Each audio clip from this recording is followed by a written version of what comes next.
আসসালামু আলাইকুম। আমরা হরিণকে সকালবেলা ভুসি এবং কিছু ছোলা এবং ছোলা ভিজানো যে পানিটা ছিল সেটা দিয়ে আমরা ভুসি মেখে দিয়েছি।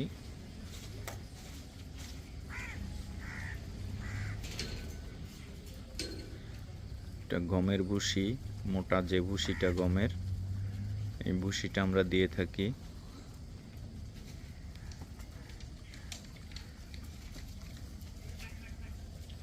খুবই ভালো খায় গমের ভুসিটা।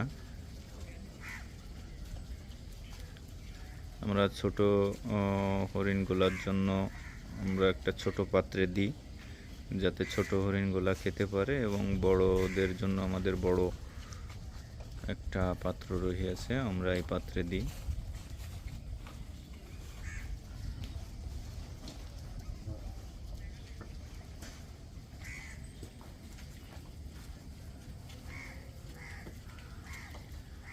গমের ভুসিতে পর্যাপ্ত পরিমাণ ফ্যাট আছে।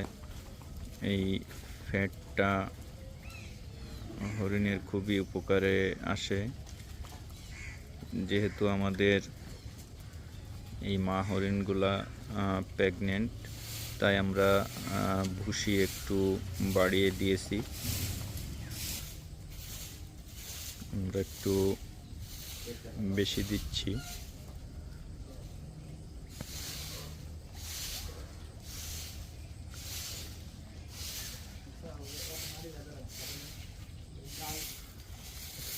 আমরা প্রতিদিন হরিণের যে মলটা আছে এটা পরীক্ষা করি, কারণ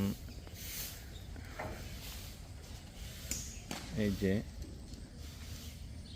এই মলটা খুবই সুন্দর আছে, কারণ যখন এটা একটু নরম হয়ে যায় তখন আমরা ভুসি দেওয়া কমিয়ে দিই।